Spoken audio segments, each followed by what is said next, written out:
I want to clear the air. A lot of people think that when I say slave mentality, house Negro, I'm saying that to be disrespectful and offensive towards other black people, to be negative towards other black people. But in reality, the reason why I say that is because it's real. This is a real mental illness. And for us who have studied legalized chattel slavery in America, we understand it. That this is a real mental illness, and here's a video. It's a little short video that explains it more or better than I have in the past, or uh better quicker, because I really just hit on it. I hit it because I don't do too much education. I post education stuff on my page, but I'm not a teacher. I'm an activist. That's what I do. I do activism, but I always put a bug in people's ear so they can self study. I always do that. So let's check out this little small video, and this little short video, and then we'll get into it after the video about the slave mentality. Post-traumatic slave syndrome is an explanatory theory that really looks at multi-generational trauma. One of the things that's difficult for people is their first response is, oh my God, that happened so long ago. We're talking about people being captured, shipped, sold, beaten, raped, experimented on, and then you have to ask the question, did the trauma continue? Yes, so 300 years of trauma, no help, freed. No help, more trauma. If it's a sustained trauma, then the impact of that is also sustained. When we look at multi-generational trauma, we're looking at people who are maybe victims of natural disasters and their families and their children and generations of folks who have experienced war. And we know that there are residual mental, emotional, traumatic impact.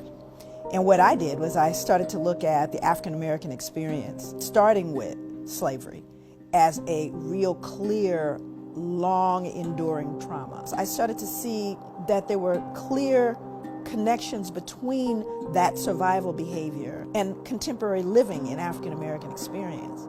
I started to see common behaviors that I took for granted as, well, cultural. There's adaptive behaviors, survival behaviors. Well, what are they?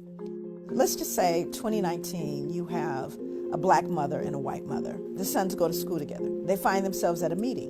The black mother leans over to the white mother and says, I just wanted to mention to you that I noticed that your son is really doing quite well. And the white mother's response is, oh, thank you. She begins to go on and on about he won the science fair, his uncle's an astronaut. She's just oozing. She realizes the black mother's son is actually excelling her son. And she says, well, wait a minute. Your son's the one that's really coming along. And the black mother responds, oh my God, he's a handful, but oh, he just works my nerves. Now, when I'm working with African American people, it doesn't matter what the audience is. It doesn't matter what class. If I were to ask, is she very proud while she's saying those denigrating things? And everybody laughs and goes, of course, there's a secret. Because everybody black knows that even though the black mother is going, oh my God, she's really proud. So now let's roll that scene back 300 years. And let's say this black mother is working in the fields and a white slave owner comes through and says, wow, that boy is really coming along. What is she gonna say? No, he's not. He's stupid. He's shiftless. He can't work because I don't want you to sell him. So I denigrate them to protect them. That is called appropriate adaptation when living in a hostile environment. The little white boy, say Timmy, he feels really comfortable and happy about what his mom just said about him. And Trey looks at his mom and wonders, why can't you be proud of me? Because he doesn't understand the secret yet. And by the time he learns the secret, he will have already been injured by it. Post-traumatic slave syndrome. PTSD is a disorder that occurs as a result of a single trauma. You don't even have to be there to actually get a diagnosis of post-traumatic stress disorder. You could just hear about something horrific happening to someone you love. So you have people who have experienced it firsthand, people who have witnessed it in their environment, right? People who are continuing to be oppressed that exacerbates any possibility of healing. So it's not post-traumatic stress disorder, because then it becomes part of what we call your socialization process. So you begin to normalize a way of living and being, everything from what we eat to what we believe it means to be a friend. You know, all of these things are colored by history. And if you don't understand it, you're going to fold in things that you've just assumed are normal. But post-traumatic stress disorder, you know, exaggerated startle response, outbursts of anger, feeling of foreshortened future.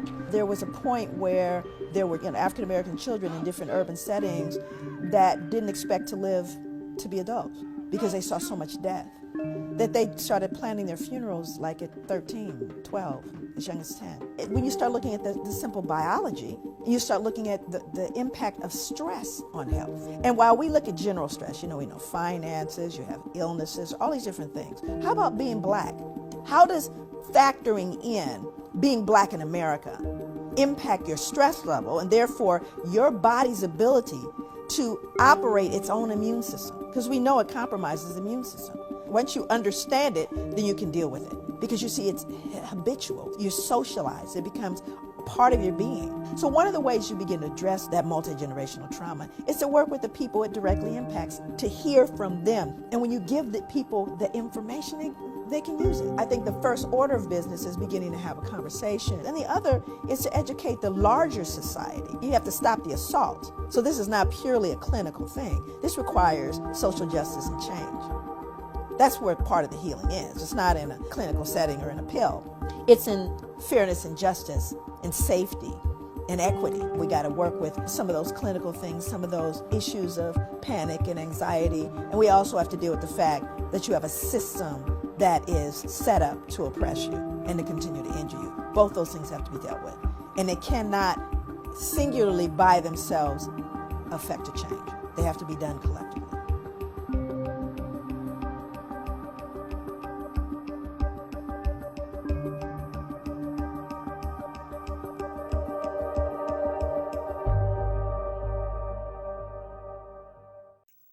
So we just watched the video. We have this better understanding of the slave mentality.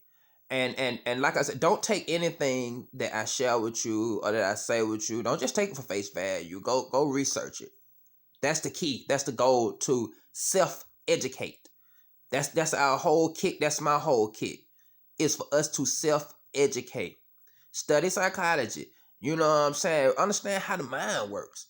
You know, because if you want to understand any race, not just us as black people in America, but any racial group, all you have to do is go back to their most traumatic time. It's just like we can go back to slavery, legalized chattel slavery in America, and understand us as black people. Everything that happened on that plantation is still going on today because it passed down from generation to generation. It's a generational curse. It hasn't been broken. Now, the same thing can go for white people. If you go back to the Ice Age, if you want to understand why white people are like they are today, all you have to do is study the Ice Age.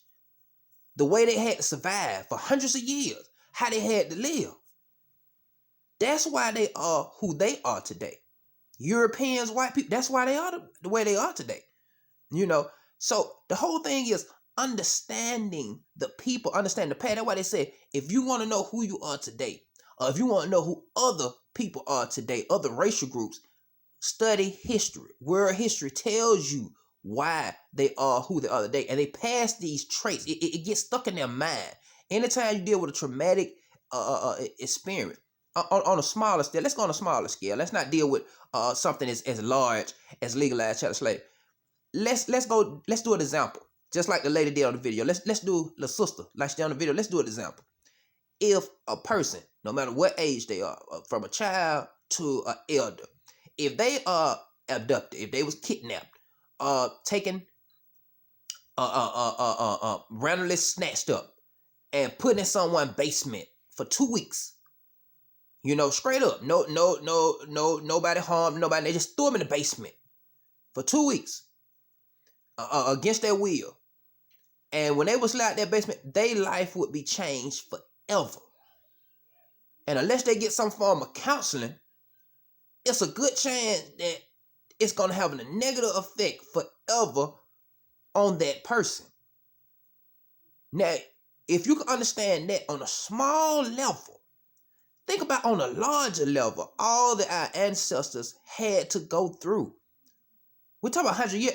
And prior to that, before that, we're talking about the Arab slave trade. That was 1,000 years. And it led right into the Atlanta slave trade. So when you get to understand all our people had to go through, and you know, we can never 100% fully understand or feel. We can understand what they went through. We can learn what they went through. We'll never understand the feeling of what they went through. But we will understand that this stuff is just passed down. That trauma and the methods they had to use to survive has been passed down for that long to now. So I wanted to share this video, let you know, when I say slave mentality, I don't say that out of hatred. I say that out of love, so we can address this problem, this mental issue, this generational curse, and we can break it. Because we all is one. I don't see myself superior or inferior. I'm not better than or lesser than anyone. Any person. Black, white, whatever. Rich, poor, whatever. I'm not better than anybody, and I'm not lesser than anybody. My whole thing is humanity, being a humanist. You know what I'm saying? Because we humans. But this is something that we as black people, if we ever want to get real change, this is how we do it, by understanding ourselves and coming to that round table and building together. All right, one.